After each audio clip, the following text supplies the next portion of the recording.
ஸ்ரீமதே ராமானுஜாய நமஹ. ஆழ்வார் எம்பெருமானார் ஜீயர் திருவடிகளே சரணம். ஆச்சாரியன் திருவடிகளே சரணம். நீளாதுங்கஸ்தனகிரி தடிசுத்தமுத்போத்ய கிருஷ்ணம் பாரார்த்தியம் ஸ்வம் ஸ்ருதி சத சிர சித்த மத்யா பயந்தே சோச்சிஷ்டாயாம் ஸ்ருஜனிகலிதம் யா பலாகிருத்ய புங்க்தே கோதாதஸ்யை நமைதமிதம் பூய ஏவாஸ்து பூயः. ஸ்ரீ விஷ்ணுசித்த குலநந்தன கல்பவல்லீம் ஸ்ரீ ரங்கராஜ ஹரிச்சந்தன யோக திருஷ்யாம் சாக்ஷாத் க்ஷமாம் கருணயாம் கமலானிவான்யாம் கோதாம் அனன்ய சரணஹ சரணமகம் பிரபத்யே.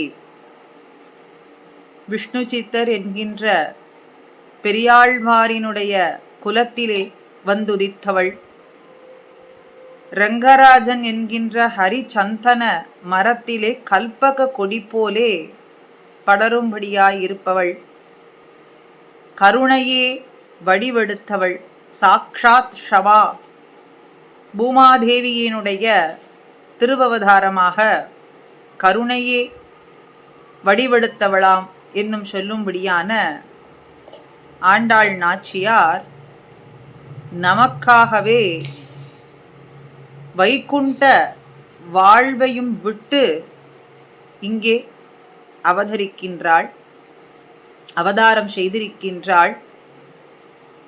பக்தி மார்க்கத்தை எளிதாக காட்டி, வாயினால் பாடி மனத்தினால் சிந்தித்து அவனுக்கு தூயதான மலர்களை எல்லாமும் அர்ச்சனை செய்து அந்த எளிய பக்தி மார்க்கத்தின் மூலமாக நாம் எம்பெருமானை அடையலாம் என்ற மார்க்கத்தை நமக்கு அனுஷ்டித்து காட்டி நாம் ஓய்வு பெற வேண்டி எம்பெருமானுடைய நாமங்களை தான் வாயார பாடி அந்த அமிர்த பிரபாகமாகிய திருவாக்கை திருப்பாவை என்றும் நாச்சியார் திருமொழி என்றும் உயர்ந்த கிரந்தம், வேதத்தின் சாரம் அனைத்தையும் கொண்டதான கிரந்தம் என்று நாம் கொண்டாடி மகிழ்கின்றோம்.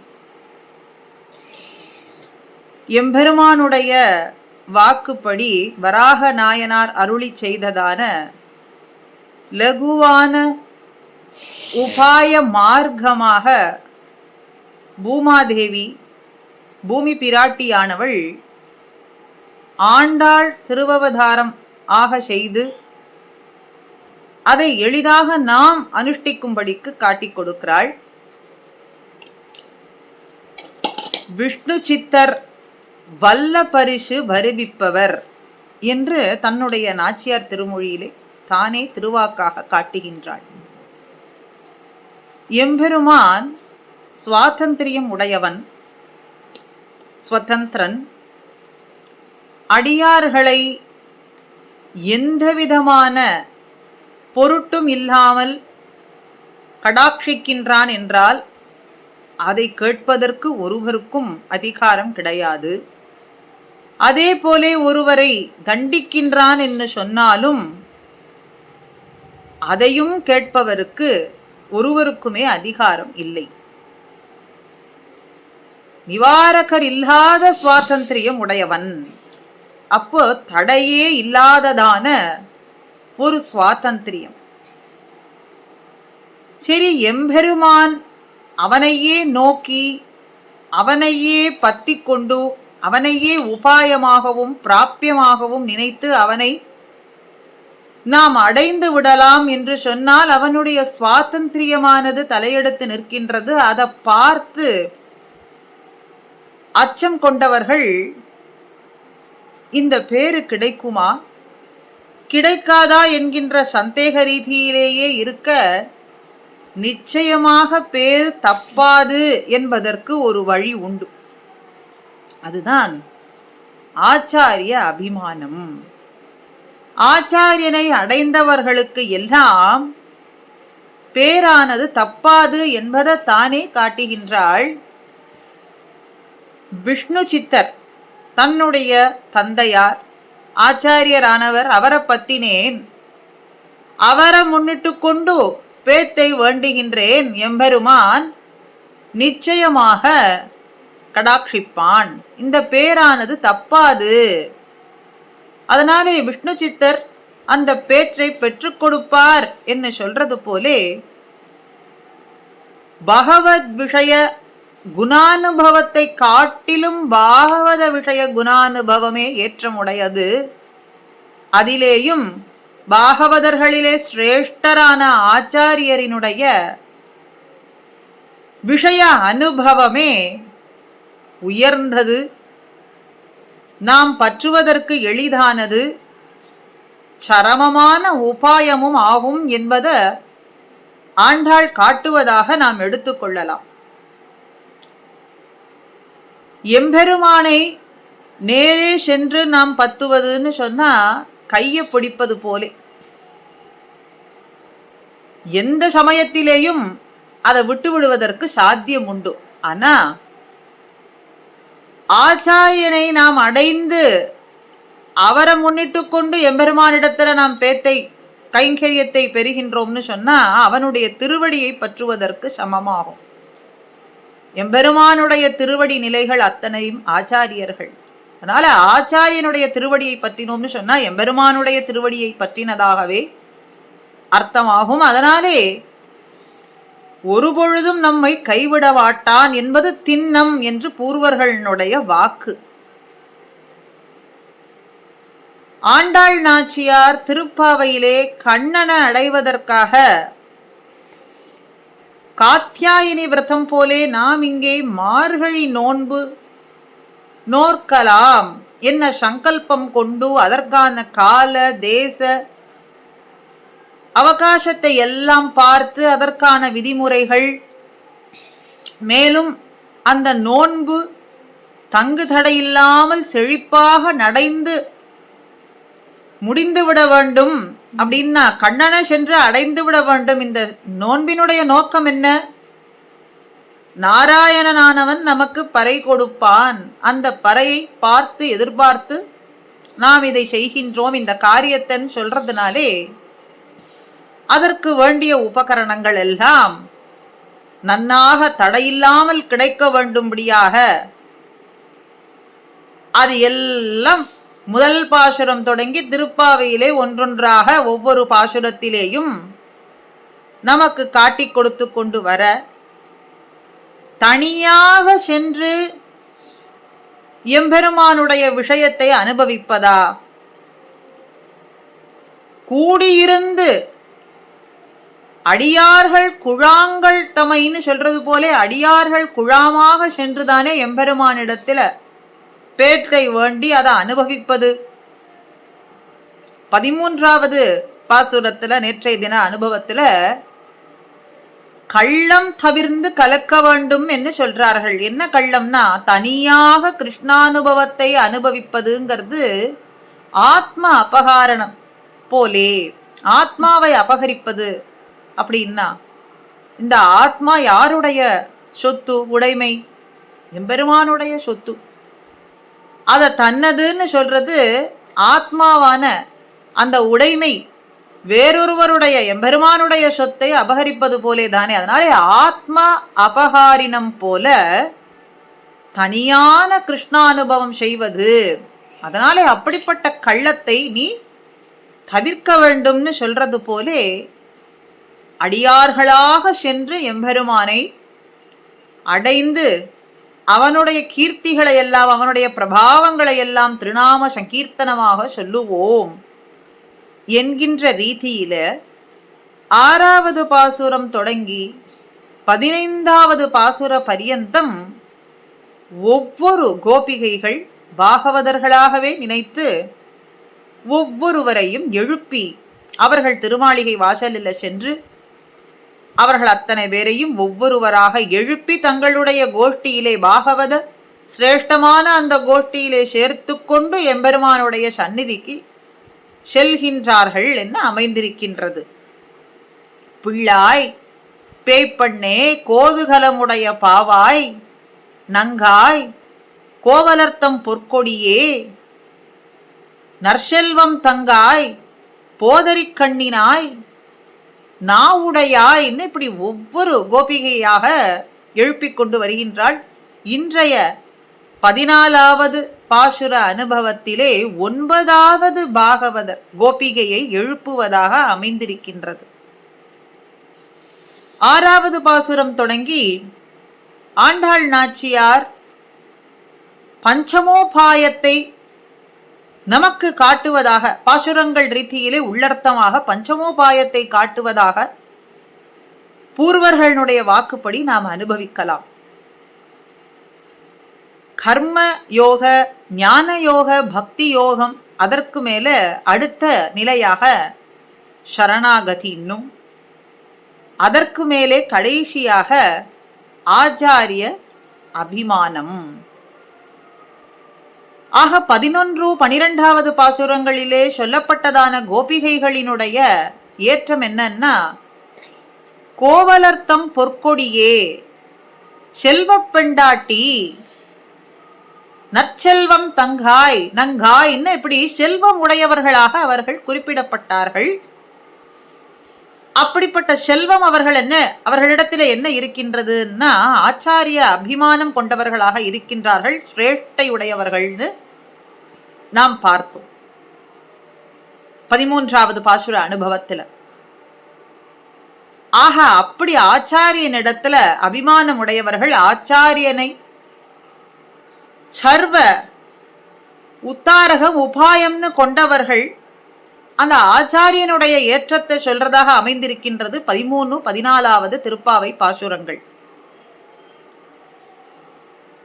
ஆச்சாரியனுடைய ஞானமும் அனுஷ்டானமும் நன்னாக உடையனான குரு அவரை அடைந்தோம்னு சொன்னால் எம்பெருமான் தானே வைகுந்தத்தை தந்து விடுவான். அது எப்படிப்பட்டதுன்னு சொன்னா, கையிலே நெல்லிக்கனி போல எளிதாக கிடைத்து விடக்கூடியதான ஒன்னோ என்று பெரிய சீயரும் காட்டுகின்றார். ஆச்சாரிய அபிமானமே உத்தாரகம். உத்தாரகம், உத்தரணம்னு சொன்னா தாண்டுவிப்பது. எதிலிருந்து? இந்த சம்சாரத்திலிருந்து நம்மை கடக்க செய்வதாக அமைந்திருக்கின்றது ஆச்சாரியனுடைய அபிமானம். ஆச்சாரிய அபிமானத்துல ஒதுங்குவதும், ஆச்சாரியனிடத்துல அவருடைய அருளை பெறுவதும் உத்தரிப்பிக்க செய்கின்றது இந்த சம்சார சாகரத்திலிருந்து. ஆக இந்த உத்தாரகத்துவமும் சுவாமி எம்பெருமானார் ஒருவருக்கே உண்டுங்கிறத பல பிரமாணங்கள் மூலமாகவும் நாம் பார்க்கலாம். சரமோபாய நிர்ணயம் என்கின்ற அற்புதமான கிரந்தத்துல சரம கடைசியாக, இதுக்கு மேல ஒரு உபாயம்னு சொல்ல முடியாது, அதனால சரமமானது உபாய நிர்ணயம், நிர்ணயித்து சொல்றோம். சரமமான உபாயம்னு சொன்னா அது சுவாமி எம்பெருமானார் ஒருவரே. அப்படி உத்தாரகத்துவம் அப்படிங்கிறது சுவாமி எம்பெருமானார் ஒருவருக்கே உண்டு. அப்போ நம்முடைய ஆச்சாரியர்கள்லாம் உபகாரக ஆச்சாரியர்கள் ஆவார்கள். சுவாமி எம்பெருமானாரிடத்துல, உத்தாரக ஆச்சாரியனிடத்துல நம்மை சேர்ப்பிக்கும்படியான உபகாரத்தை செய்யறதுனாலே உபகாரக ஆச்சாரியர்கள் என்று நம்முடைய ஆச்சாரியர்கள், அஸ்மன் ஆச்சாரியர்களை நாம் கொண்டாடுகின்றோம். அப்படி ஆச்சாரியனுடைய அபிமானத்தில ஒதுங்குவதிலே ஸ்வகத ஸ்வீகாரம்னும் பரகத ஸ்வீகாரம் என்று 2 வகைப்படுகின்றது.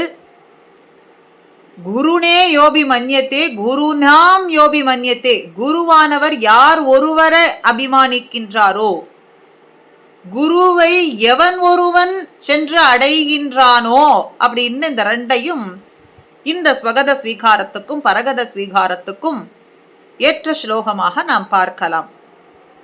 குரு எவர் ஒருவரை அபிமானிக்கின்றாரோன்னா பரகத ஸ்வீகாரம். குருவானவர் இவன் நம் பையில், நம்முடைய அபிமானத்துல ஒதுங்கினவன் என்ன சொல்றது, கொண்டாடுவது, கடாட்சிப்பது. எவன் ஒருவன் குருவை சென்று ஆசிரியிக்கின்றானோங்கிறதுக்கு ஸ்வகத, தானாக சென்று அடைவது. ஆக இந்த 2லேயுமே குரு அபிமானிக்கிறதோ குருவை சென்று நாம் அடைவதோ, இந்த 2லேயுமே இந்த காரியங்களை செய்யக்கூடியவர்கள் உயர்ந்த கதியை அடைகின்றார்கள் என்பதுல சந்தேகம் இல்லைன்னு சொன்னோம். எம்பெருமான சென்று அடைவதை காட்டிலேயும் இந்த 2 வழியால சென்று குருவை அடையக்கூடியவர்களுக்கு உயர்ந்த கதி நிச்சயம் என்னும் சொல்லப்படுகின்றது. அப்படி ஞானமும் அனுஷ்டானமும் நன்னாக உடையவரான குரு, வன்மை உடையவர், சிஷ்யனுக்கு ஹிதமான உபதேசங்களை எல்லாம் செய்யறதுனாலே நாவுடையாய் என்ற ஆச்சாரிய அனுபவத்தை இந்த பாசுரத்திலே சொல்றது போலே நாம் எடுத்துக்கொள்ளலாம். நங்காய் நானாதாய் நாவுடையாய் குணபூர்த்தி உடைய புருஷர்களுக்கு நம்பின்னு சொல்றோம். நம்பி எம்பெருமான் திருக்குறுங்குடியிலே எழுந்தருளி இருக்கும் எம்பெருமானுக்கு நம்பி குணபூர்த்தி உடையவன், லாவண்ய பூர்த்தி உடையவன், அழகு பூர்த்தி உடையவன் அப்படிங்கறதுனாலே புருஷர்களுக்கு இப்படி பூர்த்தி உடையவர்களுக்கு நம்பி. இன்னும் அதே ஸ்திரீகளினிடத்துல இருந்ததுன்னா நங்காயின்னு சொல்றோம். அப்போ இங்கே ஆச்சாரியனானவர் அத்தனை விதமான பூர்த்தி ஞானத்திலேயும் அனுஷ்டானத்திலேயும் கொண்டுள்ளபடியாலே நங்காய் என்று ஆச்சாரியனை குறிப்பிடுவதாகவும், நானாதாய், நானாதாய்னா அகங்காரம், வெட்கம் போலே அகங்காரம்னு ஒரு அர்த்தம். அகங்காரம் அற்றவரே அப்படின்னு சொல்றதுனாலே நானாதாய் என்ற அகங்காரம் மமகாரம் அற்றவர் என்ற ஆச்சாரியர் இந்த இடத்துல சொல்றதாகவும், நாவுடையாய், சீதா பிராட்டி சிறிய திருவடியை நோக்கி சொல்றாள், நீ வாய் படைத்த பிரயோஜனத்தை பெறுவாயாக. ராமனிடத்திலே சென்று நம்ம கண்டதை சொல்லி மேலே நடக்க வேண்டிய காரியங்களை எல்லாம் செய்விக்கிறதுக்கு நீ வாய் படைத்த பிரயோஜனத்தை பெறுவாயாகன்னு சொல்றாளே. அது போலே தான் பெற்ற ஞானத்தையும் பிரம்மத்தை குறித்து பெற்ற ஞானத்தை உள்ளத உள்ளபடியே சிஷ்யனானவனை நோக்கி உரைப்பதனாலேயும் நம்முடைய அஜ்ஞானம் என்கின்ற அந்த அந்தகாரத்தை தன்னுடைய வாக்கு வன்மையாலே ஒளி போலே நமக்கு காட்டி அந்த இருளை போக்குறதுனாலேயும் நாவுடையாய், வாக்கு சாதுரியம் படைத்தவரே. அப்படி இந்த சாதுரியமானது ஆச்சாரிய சார்வபௌம சிரேஷ்டரை தவிர வேறு ஒருவரை சொல்ல முடியாது என்றதனால நாவுடையாய் என்று ஆச்சாரியன் இந்த இடத்திலே குறித்து சொல்றதாகவும் எடுத்துக்கொள்ளலாம். ஆக ஆச்சாரியனுடைய கீர்த்தியை பாடி நாம் சென்று அவரை முன்னிட்டு கொண்டு எம்பெருமானுடைய சந்நிதியிலே சென்று அவனிடத்திலிருந்து பெற வேண்டியதான பறையை எதிர்நோக்கி பார்ப்போம். நீ இப்படி உறங்கி கிடக்கலாமா? எழுந்திருக்க வேண்டாவா? பொழுது விடிந்தது, நீ இன்னும் உறங்கிக் கொண்டிருப்பது என்பது ஏற்புடையதா அப்படின்னு சொல்றது போல இந்த 14வது பாசுரத்துல செங்கழு நீர் நெகிழ்ந்தது, ஆம்பல் வாய் கூம்பினது பொழுது விடிந்ததுக்கு அடையாளமாக வெளியிலே திருமாளிகைக்கு வெளியிலே இருக்கக்கூடியவர்கள்லாம் சொல்ல, உள்ளே உறங்கி கிடக்கிறவளை பார்த்து பொழுது விடிந்தது, நீ எழுந்திருக்க வேண்டும்னு சொல்றார்கள். செங்கழு நீர் வாய் நெகிழ்ந்தது. செங்கழு நீர் தாமரையானது நெகிழ்ந்தது, மலரா நின்றது. அப்படின்னா இரவிலே பூத்திருக்கக்கூடியதான அல்லி மலரானது கூம்பினது, மொட்டு விட்டதுன்னா மூடினதுன்னு அர்த்தம். அல்லி மலரானது இரவிலே மலரக்கூடியதான அல்லியானது கூம்பினது, மொட்டு விட்டது அப்படின்னு சொன்னா காலை நேரமானது வந்து விட்டது, தாமரையானதும் மலர்ந்தது அப்படின்னா பொழுது புலர்ந்து வெகு நேரம் ஆனது என்றுதானே அர்த்தம். அப்படி இன்றும் பொழுது புலர்ந்தும் நீ உறங்கி கிடக்கலாமா? கண்ணனுடைய திருநாம சங்கீர்த்தனம் நாம் செய்ய வேண்டாமா? கூடியிருந்து நாம் அனுபவிக்க வேண்டாமா என்று சொல்றது போலே சொல்றார்கள். இந்த கோஷ்டிகளுக்கெல்லாம் நாயகியா இருக்கக்கூடியவள் நாயக பெண் பிள்ளாய்ன்னு சொல்லப்பட்டது 7வது பாசுரத்துல. அப்படி நிர்வாகியா இருக்கக்கூடியவள். ஆனால் நீ என்ன செய்கிறாய்? இதெல்லாம் மறந்து உள்ளே உறங்கி கிடக்கின்றாயே. இது உன்னுடைய நிர்வகிக்கக்கூடிய தன்மைக்கு ஏற்றதா அப்படின்னு சொல்றார்கள். நாங்கள் வந்து உம்முடைய திருமாளிகை வாசல்ல இப்படி காத்து கிடக்கிறோம். உணர்ந்து உறக்கத்தை ஒழித்து விடியலை உணர்ந்து எழுந்து வந்து உம்முடைய திருமாளிகை வாசல்ல நிற்கிறோமே, அந்த உணர்தலை புரிந்து கொண்டாவது நீ எழுந்திருக்க வேண்டாமா? அப்படின்னா விடிந்ததற்கு அடையாளம் என்ன? பொழுது விடிந்தால்தானே எழுந்திருக்க முடியும். பொழுது இன்னும் விடியவே இல்லையே. பொழுது விடிந்ததுன்னு சொன்னா அதுக்கான அடையாளங்களை எல்லாம் சொல்லுங்கோள்னு சொல்றதுக்கு செங்கழு நீர்வாய் நெகிழ்ந்து ஆம்பல்வாய் கூம்பினது அப்படின்னு சொன்னார்களாம். செங்கழு நீர் நெகிழ்ந்ததையும் ஆம்பல்வாய் கூம்பினதையும் ஒரு அடையாளமாக எடுத்துக்கொள்ள முடியுமா? இதற்கு இங்கே வியாக்கியாத்தா இந்த செங்கழ் நீர் நெகிழ்ந்ததுக்கும் ஆம்பல்வாய் அல்லிமலரானது கூம்பினதுக்கும் அழகான திவ்ய தேசத்துல இருக்கக்கூடிய உபமானத்தை எடுத்து காட்டுறார். தேரெழுந்தூர் என்கின்ற அற்புதமான திவ்ய தேசம். அதிலே நெல்லில் குவளை கண் காட்ட, நீரில் குமுதம் வாய் காட்ட, அல்லி கமலம் முகம் காட்டும் தேரெழுந்தூர் என்கின்ற திவ்ய தேசம். திருவெழுந்தூர் என்கின்ற திவ்ய தேசத்துல மிக அழகான காட்சியாக இருக்கின்றதாம். வயல்வெளியிலே எங்கு பார்த்தாலும் செழுமையாக இருக்க அல்லி கமலம், அல்லியானது முகம் காட்டுகின்றது, குமுதமானதும் வாயை திறந்து காட்டுவது போல இருக்காம். அந்த வயலிலே இறங்கி களையை எடுக்க செல்பவர்களுக்கு பார்த்தால் அந்த செங்கழ் நீரையும் அல்லியையும் பார்க்கும் பொழுது தங்களுடைய வாயும் கண்ணையும் பறிப்பது போல இருக்காம். அந்த களையை பறிக்கிற போனால் அது அப்படியே மலர்ந்திருக்கிறத பார்க்கும் பொழுது வாயாகவும் கண்களாகவும் தெரிகின்றதாம். எப்படி நம்முடைய வாயையும் கண்ணையும் நாமே பறிப்பது? அப்படி அவர்களுக்கு அந்த வயல்வெளியிலே அந்த குவளையும் கமலமும் எல்லாம் இருப்பதை பார்க்கும் பொழுது வாயாகவும் தங்களுடைய இந்திரியங்களாக கண்ணாகவும் தோன்றுகின்றது. அப்படிப்பட்ட தேரெழுந்தூரும் காழிச்சீராம விண்ணகரம் என்கின்ற அடுத்த திவ்ய தேசத்திலே வையனைந்த நுதிகோட்டு வராகம் ஒன்னாய், அதிலே நெய்தலோடும் மலர்க்குமுதமும் அழகாக காட்சியளிக்கும்படியான காழிச்சீராம விண்ணகரே, நெய்தலோடு குமுதம். அப்படி அல்லி மலரானது சிரித்தபடி இருக்கின்றதாம். அங்கேயும் இந்த களை பறிக்க செல்பவர்கள் ஒருவருக்கொருவர் பார்த்தால் வாயானது அகன்று சிரித்து கொண்டிருக்கும்படியும் கண்ணானதும் அகன்று பூத்திருக்கும்படியாகவும் தோன்றுகின்றதே.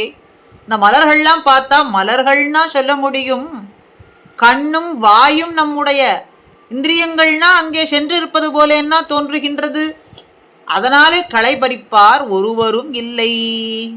களையை பறிக்க வேண்டும் என்று சொன்னவர்கள் கூட களை பறிக்காமலே திரும்பி விட்டார்களாம். ஏன்னா இந்த அங்கத்தில் இருக்கக்கூடியதான இந்திரியங்கள் போலே தோன்ற அதை பறிப்பவர்கள் ஒருவரும் இல்லைன்னு சொல்றது போல இங்கே செங்கழ் நீர் நெகிழ்ந்ததுன்னு சொல்றீர்கள், ஆம்பலானது கூம்பினதுன்னு சொல்றீர்களே, அது உண்மையாக நடந்த விஷயமான்னு கேட்டா உங்களுடைய பிரீத்தி பிரகர்ஷத்தாலே இப்படிப்பட்ட கண்ணனை சேவிக்க வேண்டும், கிருஷ்ணானுபவம் பெற வேண்டும் என்கின்ற ஆதர அதிசயத்தாலே நீங்கள் வந்திருக்கிறதுனாலே இதெல்லாம் உங்களுடைய வாயானது அப்படியே மலர்ந்திருக்கு.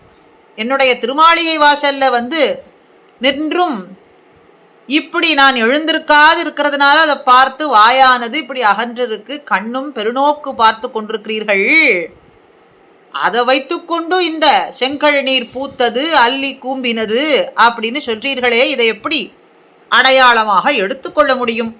நீங்கள் வெறுத்து போய் வாயை மூடிக்கொண்டும் ஆம்பல் மொட்டித்ததாக தோன்றுகின்றது. வாய் மூடினதுனால இப்போ வெட்கத்தால இவள் இன்னும் எந்திருக்கவில்லையே அப்படின்னு வெட்கத்தால வாய் மூடினதுனாலே ஆம்பலானது மொட்டித்ததாக மூடிக்கொண்டதாக தெரிகின்றது அப்படின்னு உள்ளே உறங்கி கிடக்கிறவள் சொல்ல, இல்லையம்மா, வாவியுள் செங்கழு நீர் வாய் நெகிழ்ந்தது, ஆம்பலானது மொட்டித்தது.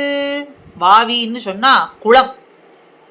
குளத்துல இருக்கக்கூடியதான தாமரையானது மலர்ந்தது, அல்லியானது மொட்டிட்டது அப்படின்னு சொல்றார்கள். மொட்டிப்பன மொட்டுவிக்கும், மொட்டு விடக்கூடிய, அது மூடிக்கொள்ளக்கூடிய சமயத்துல வந்து மொட்டிட்டதுன்னு சொல்றீர்களே, உங்களுக்கு இரவெல்லாம் பணி, இதுதான் உங்களுக்கு வேலையே. அது எப்பொழுது இப்படி மொட்டு விடும், இது எப்பொழுது இப்படி மலரும்னு பார்த்து கொண்டே இருக்கிறீர்கள். அதனால உங்களுக்கு சமயமானதே தெரியவில்லை. இரவெல்லாம் பணியா இருக்கு, இதுதான் உங்களுக்கு பணியே. அதனாலே நீங்கள் இப்படி வந்து சொல்றது இதை ஒரு அடையாளமாக எடுத்துக்கொள்ள முடியாதுன்னு உறங்கி கிடக்கிறவள் சொல்ல, இல்லையம்மா, தோட்டத்து வாவியுள்,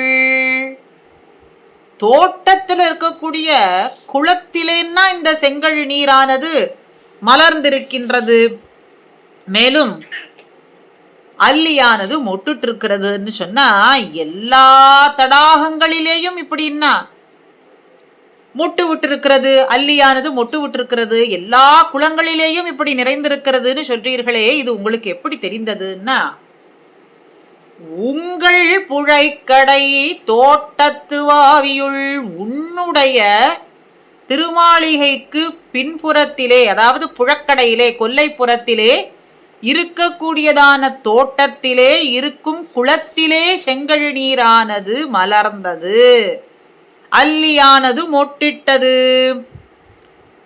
ஆக எல்லா இடங்களிலேயும் சென்று இரவெல்லாம் பணி இருக்கும்படியா இந்த பணி இருக்கே உங்களுக்கு, எப்பொழுது இந்த மலர் மொட்டிடும்னு பார்த்து கொண்டு சொல்றீர்களா? இது எப்படி உங்களுக்கு தெரிந்ததுன்னு சொல்ல, இல்லை இல்லை, உன்னுடைய தோட்டத்திலே, புழக்கடையிலே இருக்கக்கூடிய தோட்டத்திலே, ஆக எல்லா இடமும் போக வேண்டாதபடி உன்னுடைய தோட்டத்திலேயே நாங்கள் இப்படி சொல்லும்படியானதுன்னு சொல்ல, அவள் சொல்றாள், என்னுடைய தோட்டமானது எப்படின்னு கேட்டா, அசூரியமான இடம், நன்னாக செழிப்பும் மரக்கூட்டமும் சோலையாக இருப்பதனாலே உச்சி வேளை பொழுது வந்தாலும் சூரியனுடைய கிரணங்கள் படாதபடியான தோட்டம் அம்மா. அப்படி இருக்க பொழுது புலர்ந்தது, சூரியனை பார்த்து இந்த தாமரை மலர்ந்ததுன்னு சொல்றீர்களே, இது எப்படி சாத்தியம்? அசூரிய பஷ்யமான உன்னுடைய தோட்டம், அதுல வெயில் பட்டதுங்கிறத கால பாகத்தால நாங்கள் சொல்றோம்னு வெளியில இருக்கக்கூடியவர்கள் சொல்றார்கள். சூரிய கிரணமே படாததான தோட்டம்னு சொல்றீர், உச்சி வேளை பொழுது வந்தாலும் பட முடியாதுன்னு சொன்னா கால பாகத்தாலே சொல்றோம். எல்லாம் கால வேளை, இந்த காலத்துல இன்னென்னு நடக்கும்னு சொல்றதுனாலே பொழுது விடிந்தது, நாங்கள் உணர்ந்து வந்திருக்கோம், திரளாக வந்திருக்கோம், கிருஷ்ண நாம சங்கீர்த்தனம் பண்ணிக்கொண்டும் ராம கதாமிருத்தத்தையும் சொல்லிக்கொண்டும் வந்திருக்கிறோமேன்னு கால பாகத்தால செங்கழு நீர் மலர்ந்ததுன்னும் ஆம்பலானது மொட்டிட்டது அப்படின்னும் சொல்றோம் என்று சொல்ல, நீங்களோ, என் வாசல் கதவே நான் இன்னும் திறக்கவில்லை, நீங்களும் உள்ளே சென்று பார்த்ததாகவும் தெரியவில்லை, பின்னே என்னுடைய புழைக்கடையிலே இருக்கக்கூடியதான இந்த தோட்டத்துல குளத்துல இந்த மலரானது இப்படி மலர்ந்ததுன்னு சொல்றீர்களே, அப்படின்னா நாங்கள் புறம்பே உள்ள புகுராம்படியாக நிற்கக்கூடியவர்கள், புகுரும்படியா இல்லாத நிற்கக்கூடியவர்கள். அப்போ இவளுடைய புழக்கடையிலே இப்படி மலர்ந்திருக்கிறத நாங்கள் எப்படி தெரிந்து கொண்டோம் அப்படின்னு சொன்னா, வெளியிலே இருக்கக்கூடிய புறம்புள்ளவைகள்லாம், வெளியிலே இருக்கக்கூடியதான இந்த மலர்கள்லாம் மலர்ந்ததனால உன்னுடைய தோட்டத்திலே இருக்கக்கூடிய வாவியுள் செங்கழு நீர் வாய் நெகிழ்ந்திருக்க வேண்டும், ஆம்பலானது மொட்டிட்டு இருக்க வேண்டும் என்கின்ற அனுமானத்தாலே சொன்னோம் அம்மான்னு வெளியில் இருக்கக்கூடியவர்கள் சொல்றார்கள்.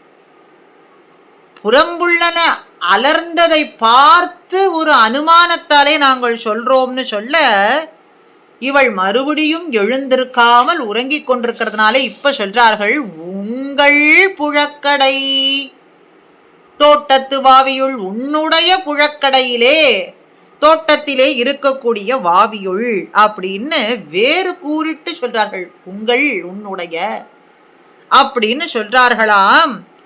இப்படி உங்கள்னும் என்னுடையது அப்படின்னு சொல்றதெல்லாம் ஏற்புடையதா? இப்ப கிருஷ்ணானுபவத்துல இவர்கள் மூழ்கி கிடக்கிறார்களே, அப்போ அடியார்கள் அடியேன் அப்படின்னு தானே சொல்ல வேண்டும். அதை விட்டு உங்கள், எங்கள், என்னுடையது, உன்னுடையதுன்னு சொல்றார்களே, இதெல்லாம் ஏற்புடையதா? இது அகங்கார மமகாரமான விஷயமாக இருக்கின்றதே அப்படின்னு பார்த்தால்,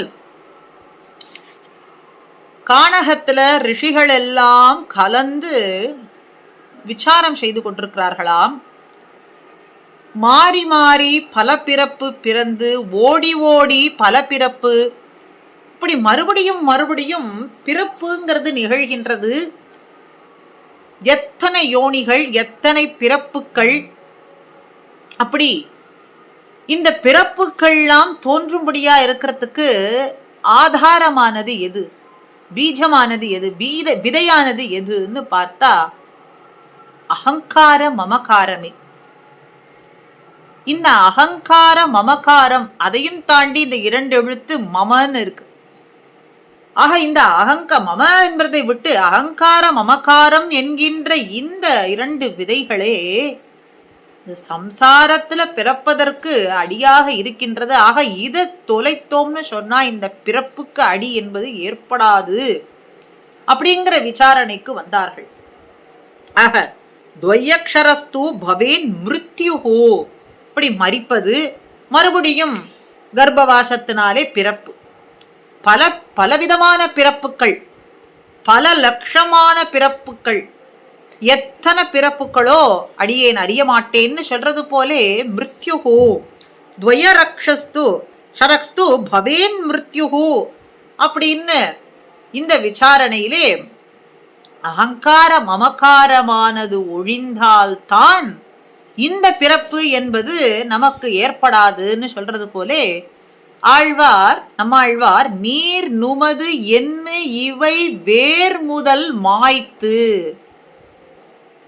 இந்த அகங்கார மமகாரம், நீர் உன்னுடையது, என்னுடையது, என்னுடைய பொருள் அப்படின்னு கொண்டிருக்கக்கூடிய இந்த அபிமானம் இருக்கே, இத மாய்ப்பதுன்னு சொன்னா வேரோடு பொசுக்குவது. அப்படின்னா அதனுடைய அடையாளம், இருந்த அடையாளமே சுவடே இல்லாதபடியாக செய்வது. அந்த சுவடு இருந்த இடமே, தடயமே தெரியாதபடிக்குன்னு சொல்றது போல வேர் முதல் மாய்த்து, அப்படி மாய்த்தால் ஒழிய இந்த பிறப்பு என்பது நமக்கு ஏற்படாது. ஆக நீர் நுமது என்றிவை வேர் முதல் மாய்த்துன்னும், யானே என்னை அறியகில்லாது, யானே என்றனதே, யானே நீ என் உடைமையும் நீ.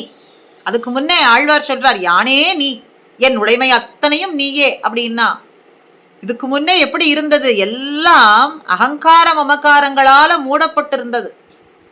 அத வேர் முதல் மாய்த்தோம்னு சொன்னா அந்த அஞ்ஞானமானது போய், அந்த அஞ்ஞானமானது களையப்பட்டு ஞானமானது ஒளிவிட்டு பிரகாசித்தது. அதனால யானே நீ என் உடைமையும் நீ, யானே என்றனதேன்னு இருந்தது. இந்த ஞானமானது பிறப்பதற்கு முன்னே எப்படி இருந்தது? யானே என்றுடையது, என்னுடையது, என்றனதேன்னு இருந்தது. எல்லாம் என்னுடையதுன்னு இருந்தது. அகங்கார மமகாரங்களால மூடப்பட்டு அஞ்ஞானத்தால பீடிக்கப்பட்டு இருந்தது. இப்போ எப்ப அந்த அஞ்ஞானமானது உன்னுடைய கிருபா கடாட்சத்தாலே, உன்னுடைய அருளாலே அடியேனிடத்துல வெள்ளமென பாய்ந்ததோ, அப்போ எல்லாம் எப்படி ஆனது? ஞானம் பிரகாசித்தது, அகங்கார மமக்காரங்கள் எல்லாம் வேரோடு மாய்ந்தது. அதனாலே யானே நீ, என் உடைமையும் நீ, எல்லாம் உன்னுடையதுன்னு ஆனது. எல்லாம் உன்னுடையது. அடியேன் அத்தனை அடியேனிடத்தில் அடியேனே உன்னுடையதுன்னு ஆகும்படியான இந்த ஞானமானது கிடைத்தது.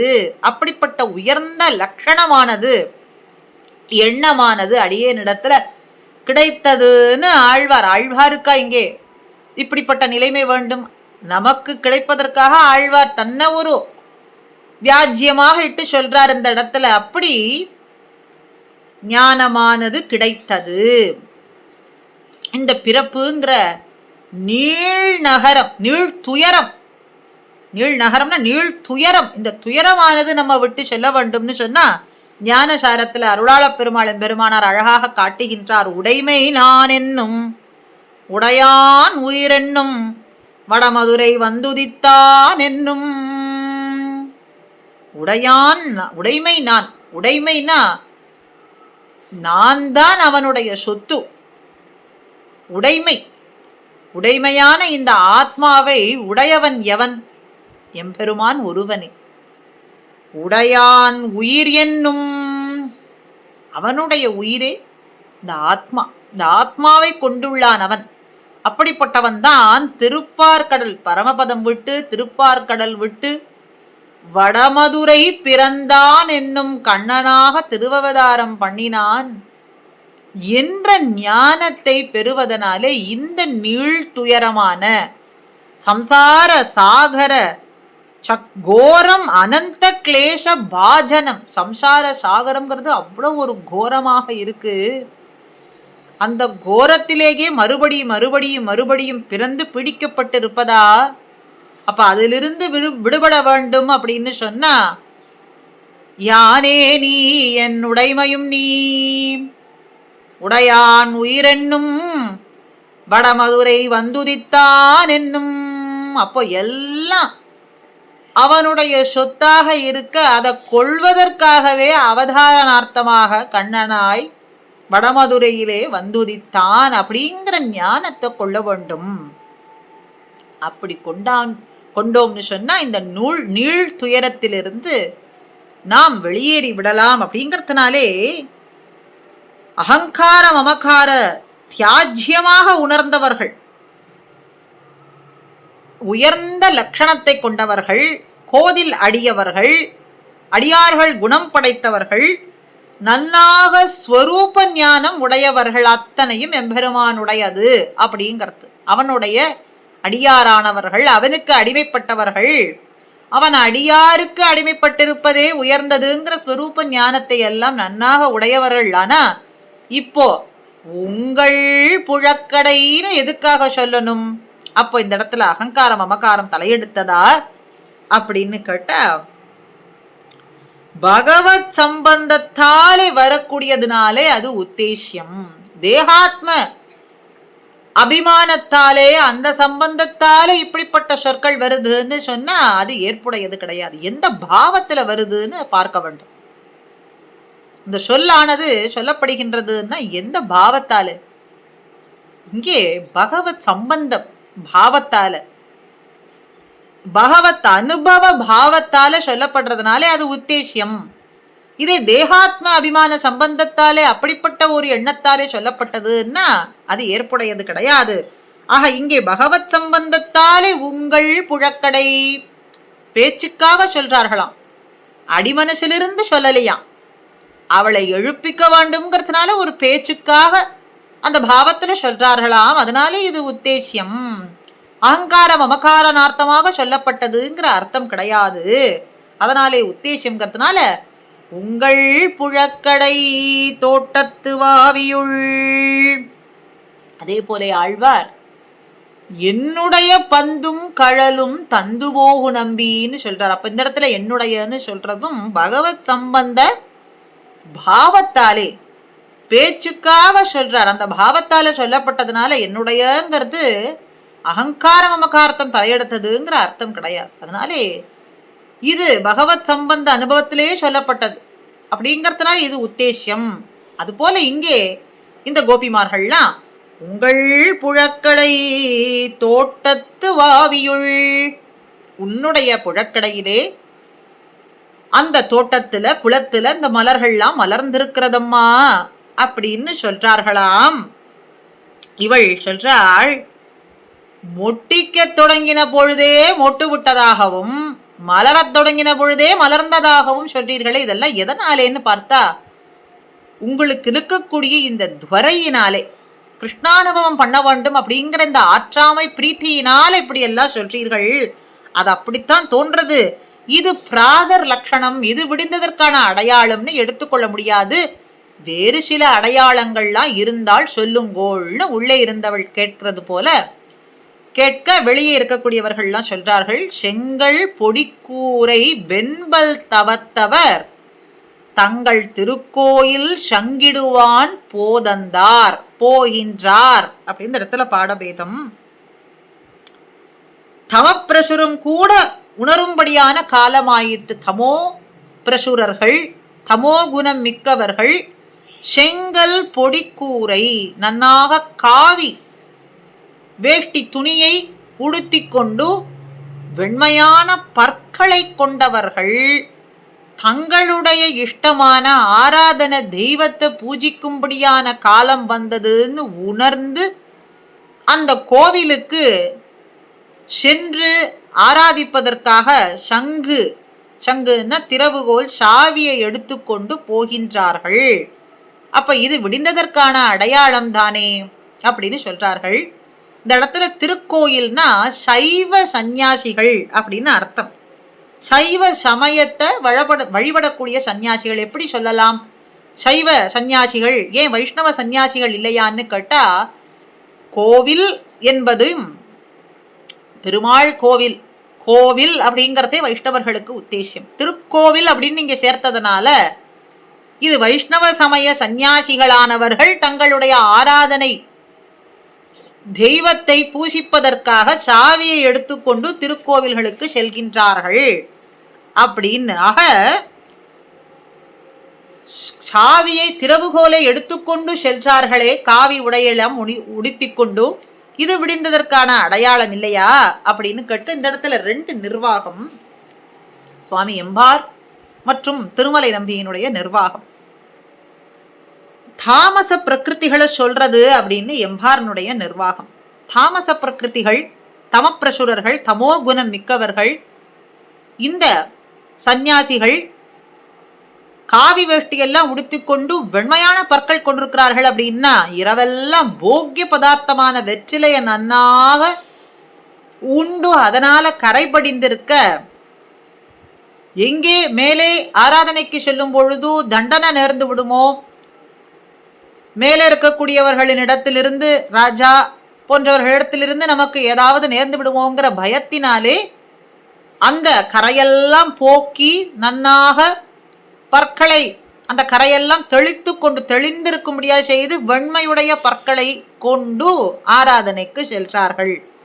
தாமச பிரகிருதிகளானவர்கள்னு சுவாமி எம்பாரனுடைய நிர்வாகம். ஆக தமக பிரசுரர்கள் உணர்ந்தார்கள், காலை பொழுதுன்னு உணர்ந்தார்களே, அவர்கள் சென்று கொண்டிருக்கிறார்களே, இது விடிந்ததற்கான அடையாளம் இல்லையான்னு கேட்க, இப்படியா சொல்லுவார்கள்? தமப்பிரசுரர்கள் உணர்ந்து சென்றிருக்கிறார்கள், எழுந்து சென்றிருக்கிறார்கள் அப்படின்னு சொல்லியா இந்த கிருஷ்ணானுபவத்துல தேர்ச்சி உடையவளான பெண் பிள்ளையை எழுப்புவது? பின்ன எப்படி சொல்றதுன்னு கேட்டா, திருமலை நம்பியினுடைய நிர்வாகம்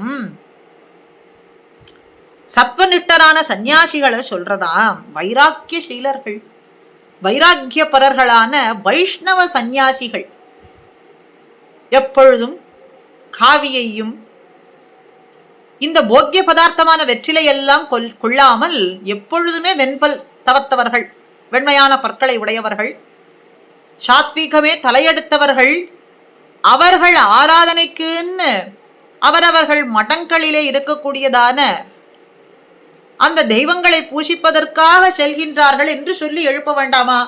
அப்படி பொழுது விடிந்து விட்டதுன்னு சொல்லி எழுப்ப வேண்டாமான்னு சொல்றது போலே அமைந்திருக்கின்றதாம். எதகரேவ விரஜே ததகரேவ பிரவர்ஜதேத் பரமாத்மனியோ ரக்தோ விரக்தோ பரமாத்மனின்னு. அப்ப எப்படின்னா, பகவத் விஷயத்துல பிரீத்தி உடையவர்கள், சக்தர்கள், சத்வனிஷ்டர்கள் பகவத் விஷயத்திலேயே சக்தர்களாக இருக்கின்றார்கள். இதர விஷயங்கள்ல விரக்தி உடையவர்களா இருக்கின்றார்கள். பகவத் விஷயத்துல சக்தர்கள், இதர விஷயத்திலே விரக்தர்கள். காஷாய வஸ்திரங்களை எல்லாம் நன்னா தரித்து கொண்டு போக்கிய திரவியங்கள்ல விரக்தரா இருக்கின்றார்கள். அப்படி சாத்விகரா இருக்கக்கூடிய சந்நியாசிகள் சாத்விகர்கள். பகவத் விஷயத்திலேயே சக்தர்களாகவும் இதர விஷயங்கள்ல விரக்தராகவும் போக்கிய பதார்த்தங்களிலேயும் விரக்தி உடையவர்களாகவும் சாத்விக நிஷ்டர்களாக வைராக்கியசீலர்களாக இருக்கக்கூடிய வைஷ்ணவ சந்நியாசிகள் சந்தியாவந்தனம் முதலான அனுஷ்டானங்களை எல்லாம் அவரவர்கள் மட்டங்களிலே அகங்களிலே செய்து கொண்டும் திருவாராதனம் பண்ணும் காலமாயித்துன்னு சொல்லின்னா எழுப்ப வேண்டும் என்று திருமலை நம்பியினுடைய நிர்வாகம். அப்படி பொழுது விடிந்து விட்டது. சததம் கீர்த்தயந்தோ மாம் நமஸ்யந்தஸ்ச மாம் பக்தியா நித்தியயுக்தா உபாசத்தே அப்படின்னு உபாசிக்கக்கூடிய எம்பெருமானுடைய நாமத்தை எல்லாம் வாயார பாடக்கூடியதான பொழுது. இந்த பகவத் சமாஸ்ரயனம் பண்ணுவதற்கு அனுசந்தயமான பொழுது, பகவத் நாமாக்களை அனுசந்தானம் பண்ணுவதற்கு ஏற்ற பொழுதுன்னு சொன்னா பட்சிகளினுடைய குரல் ஒலி எழுப்பக்கூடிய சமயம். அப்போ அது ஆச்சாரிய உபதேசம் அப்படின்னும் ஒரு நிர்வாகம். ஆக இந்த சமயமானது இப்படி ஆச்சாரியர்கள், வைராக்கியசீலர்கள், சத்வனிஷ்டர்கள், சாத்விகர்களான வைஷ்ணவ சந்நியாசிகள்லாம் உகந்து எழுந்து அனுஷ்டானங்களை எல்லாம் பண்ணி திருவாராதனம் பண்ணி போகும்படியான காலம் ஆயித்து. இது விடிவுக்கு அடையாளம் தானே அப்படின்னு கேட்க, இது விடிவுக்கு அடையாளமா? இது அடையாளமாக எடுத்துக்கொள்ள முடியாது. இதுக்கு வேற பிரமாணங்கள்லாம் உண்டா? வேற அடையாளங்கள்லாம் உண்டான்னா தர்மஜ்ஞ சமயகா பிரமாணம் வேதாஸ்ச. வேதங்கள்ல சொல்லி இருக்கிறத கடைபிடிப்பது அப்படிங்கிறத பிரமாணமா எடுத்துக்கொள்ள முடியாது. முன்னோர் மொழிந்த முறை தப்பாமல் கேட்டு, முன்னோர் மொழிந்ததையும் முன்னோர்கள் அனுஷ்டித்து காட்டினதையும் எடுத்துக்கொள்ள வேண்டியது அவசியமாகின்றது. அதைத்தான் பிரமாணம் வேதாஸ்ச தர்மஜ்ஞ சமயகா பிரமாணம்னு எடுத்துக்கொள்ள வேண்டியதாகின்றது. வேதத்திலே சொல்லியிருப்பதை மாத்திரம் எடுத்துக்கொண்டு செய்யக்கூடிய அனுஷ்டானங்களே பிரமாணம்னு எடுத்துக்கொள்ள முடியாது. முன்னோர்கள் அதை அனுஷ்டித்தும் வேதத்திலே சொல்லி இருக்குன்னா அதை பிரமாணமாக எடுத்துக்கொள்ளலாம். அல்லது முன்னோர்கள் அனுஷ்டித்து காட்டினதையும் நமக்கு காட்டிக் கொடுத்ததையும் பிரமாணமாக எடுத்துக்கொள்ள வேண்டியது. அப்படி இது காலமாயித்து. அவர்கள்லாம் தங்களுடைய பூஷணையை செய்யக்கூடிய காலமாயித்து, விடிந்த பொழுதாயிற்று. இன்னும் நீ துயிலெழாது இருக்கின்றாயே, எங்களை முன்னம் எழுப்புவான். நீ என்ன சொன்னாய்? உங்களை எல்லாம் நான் வந்து எழுப்புவேன்னு நீ சொன்னாயே, நன்னாக இருக்கு, நன்னாக இருக்கின்றது. தர்மஜியான உன்னுடைய சமயமும் பிரமாணமாக இல்லாமல் போனது. என்ன சொன்னாய் நீ? வாய்ப்பேசும் எங்களை முன்னம் எழுப்புவான். வாய்ப்பேசும் என்ன சொன்னாய்? நான் வந்து எழுப்புவேன்னு சொன்னாய். எல்லாரையும் உங்களுக்கு முன்னே நான் வந்து எழுப்பி விடுவேன்னு சொன்னாய். ஹிருதயத்தில் இல்லாது வாயால சொல்றது போல இருக்கு. ஹிருதயமாக சொல்லாமல் ஏதோ வாய் மாத்திரம் சொன்னது போல என்ன இருக்கு? வாய்ப்பேசும் எங்களை முன்னம் எழுப்புவான் அப்படின்னு சொல்றது போல. இது ஏதோ சொல்றது மாத்திரம்தான், அனுஷ்டான பரியந்தம் கிடையாது போல் இருக்கு. அப்படின்னா சொல்றது மாத்திரம் நான் வந்து உங்களை எல்லாரையும் எழுப்புவேன்னு சொல்றது சொல்லுக்கு மாத்திரம்தான் போல் இருக்கு, அனுஷ்டானத்துல கிடையாதா? நங்காய், உன்னுடைய லாபத்துக்காக நாங்கள் வேண்டாதபடியாய் இருக்கிறதே. இப்படி எங்களுக்கு உன்னை ஒழிய செல்லாது. நீதான் எங்களுக்கெல்லாம் நிர்வாகியா இருக்கக்கூடியவள், நிர்வாகினியா இருக்கின்றாள். உன்னை ஒழிய எங்களுக்கு செல்லாதம்மா. நங்காய், வாய்ப்பேச்சு மாத்திரம்தானா? நானாதாய், வெட்கமே இல்லாமல் இப்படி உறங்கி கிடக்கிறாயே. வந்து எழுப்புவேன்னு சொன்னாய், அதுதான் இல்ல, நாங்கள்லாம் வந்து எழுப்பும்படியாக இருக்க இன்னும் நீ எழுந்திருக்காமல் உறங்கி கிடக்கிறாயே, வெட்கம் இல்லாதவளே அப்படின்னு அர்த்தம். லஜ்ஜித்தான் பெற்றதோ? நீ இருந்த ஊரில் பூசணியும் காயாதோ, பூசணிக்காயும் காய்க்காதோ? அப்படி லஜ்ஜையில்லாமல் உறங்கி கிடக்கிறாயே. நானாதாய் நாவுடையாய், இப்படி வெட்கம் இல்லாமல் நீ உறங்கி கொண்டிருக்கிறாயே, இதுக்கு என்ன சங்கதின்னு பார்த்தால் எதனாலே இப்படி உறக்கம் கொண்டிருக்கிறாய்னா, நான் வன்மையை படைத்தவளாலே அப்படிப்பட்ட ஏற்றத்தை கொண்டு நீ உறங்கி கிடக்கிறாயா? உடையாய், இந்த பேச்சு சாமர்த்தியம் கொண்டவளா இருக்கிறாள். உன்னையிட்டே நாங்கள் செல்ல வேண்டும்படியா இருக்குமா? சரி, நான் தான் உறங்கிக் கொண்டிருக்கிறேனே, என்னுடைய திருமாளிகை வாசல்ல எதற்காக இப்படி காத்து கொண்டிருக்கிறீர்? நீங்கள்லாம் சென்று பகவத் அனுபவம் பண்ணக்கூடாதா அண்ணா? உன்னையிட்டே நாங்கள் செல்ல வேண்டும்படியா இருக்கு. நீர்தான் கண்ணன் இடத்திலே எங்களுக்காக பேசி அவனுடைய அனுபவத்துல லைத்திருக்கும்படிக்கு செய்ய வேண்டியவளம்மா. அதனாலே பேச்சு சாமர்த்தியம் கொண்டவளே, நாவுடையாய், இந்த பேச்சு சாமர்த்தியம் கொண்டவளேன்னு சொல்றதுக்கு அழகான திருஷ்டாந்தம் காட்டுகின்றார்கள் இந்த இடத்துல பூர்வர்கள். சிறிய திருவடி ஸ்ரீ ராமாயணத்துல பெருமாள் சிறிய திருவடியினுடைய பிரபாவத்தை இளைய பெருமாள் இடத்திலே சொல்றாராம். நான்ருக்வேத வினீதஸ்ய நாயஜுர்வேத தாரிணஹா அப்படின்னு. சிருஷ்டி ஸ்திதி சம்ஹாரம் இதெல்லாம் செய்யும்படியாய் அத்தனை பேரிலேயும் பெரியவராய் தோள் வலிமை கொண்டவரான உமக்கு என்னுடைய வணக்கங்கள், உம்மை நான் அடிபடுகின்றேன்னு பார்த்த மாத்திரத்துல சிறிய திருவடி சொல்ல, அதை கேட்டு பெருமாள் சொல்றாராம் இளைய பெருமாள் இடத்துல, லக்ஷ்மணா, இப்படிப்பட்ட ஒரு வார்த்தை வருகின்றது அப்படின்னு சொன்னா இவன் 4 வேதங்களையும் கற்றவனாகத்தான் இருக்க வேண்டும். நான்ருக்வேத விரீதஸ்ய நான் யஜுர்வேத தாரிணகா, ருக்கு வேதத்தினுடைய சாரத்தை, யஜுர்வேதத்தினுடைய சாரத்தை, புண்டரீக விசாலாட்சௌ அப்படின்னு புண்டரீக நயனவ் விசாலாட்சௌன்லாம் சொல்றாரே, சாமவேதத்தை சாரத்தையும் கற்றவர்.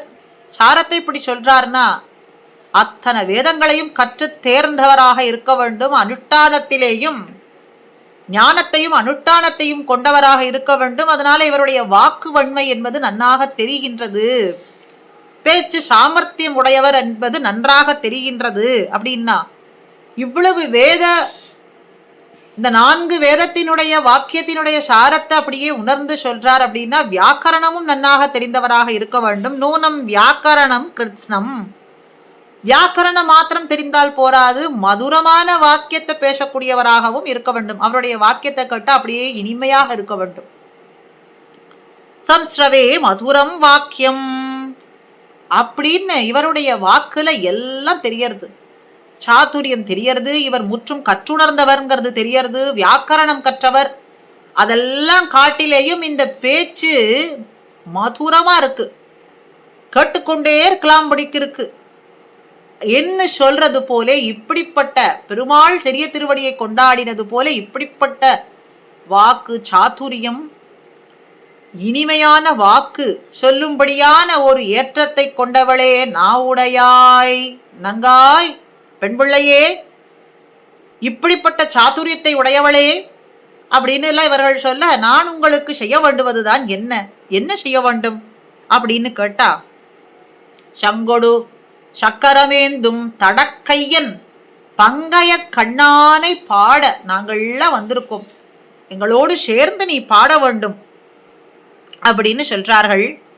கிருஷ்ணன் திருநாமங்களை பாட சங்கொடு சக்கரம், சங்கும் சக்கரத்தையும் திரு கையிலே ஏந்தி கொண்டிருக்கக்கூடிய திருவாழியையும் பாஞ்சஜன்யத்தையும் ஏந்தி அந்த ஸ்பர்ஷத்தாலே வந்த வளர்த்தியை உடைய திருக்கைகள்னு சொல்றார். அப்படி இந்த ஆயுதங்கள்லாம் ஏந்தி ஏந்தி வந்த வளர்த்தியை உடைய திருக்கைகள், ஆழ்வார்களிலே வந்து அலையெறிகிற கண்களையும் உடைய கிருஷ்ணன். அப்ப அங்கை தலைத்திடையாழி கொண்டான் அவன் முகத்தன்னி ஒழியே நின்னு நாச்சியார் சொல்றாள். அப்படி இந்த ஆயுதங்களான ஆழ்வார்கள் இல்லை என்றால் அவனை நான் நோக்க மாட்டேன்னு சொல்றது போல இப்படிப்பட்ட ஆயுத சேர்த்தியும் திருக்கண்ணழவும் புண்டரீக்க நயனவு தக புண்டரீக்க நயனஹா, புண்டரீக்க நயனத்தை பெற்றிருப்பவன் யாருன்னு சோத்திர ரத்னத்துல அளவந்தார் சொல்றது போலே செந்தாமரை கண்கள், அப்பொழுது அலர்ந்த தாமரை போன்ற நயனத்தை கொண்டுள்ளவன் பங்கய கண்ணானே, பங்கஜம் சேற்றிலே விளைந்த தாமரை அப்படின்னு சொல்றது போலே, சேற்றிலே விளைந்த தாமரைனாலும் அதனுடைய செவ்வி குன்னாதுன்னு சொல்றது போல எம்பெருமானுடைய கண்ணழகு எந்த அவதாரணார்த்தமாக இருந்தாலும் சரி, எப்படிப்பட்ட ரூபத்திலேயும் அவனுடைய குணபூர்த்தியானது குறையாது, லாவண்ய பூர்த்தியானது குறையாதுன்னு சொல்றது போலே பங்கைய கண்ணானை குறாராழி வெண்சங்கேந்தி குடியேன்பால் வாராய். அப்படி ஆயுதங்களோடு சேர்த்தியை ஏந்தி கொண்டு அடியேன் காணும்படிக்கு நீ வர வேண்டும், ஆழியோடும் பொன்னார் சார்ந்தமுடைய அடிகளை காண வேண்டும்னு ஆசைப்பட்ட என்ன ஆழ்வார்கள்லாம் மாறி மாறி மங்களாசாசனம் செய்யறது போலே தேவரி எம்பெருமான் சங்கும் சக்கரமும் ஏந்தி கொண்டிருக்கக்கூடிய தடக்கையன், ஆயுதங்களுடைய சேர்த்தியால அதை ஏந்தி ஏந்தி வளர்த்தி பெற்ற திருக்கைகள் உடையவனையும் அந்த அழகும் கண்ணழகும் படைத்தவன் பங்கைய கண்ணானை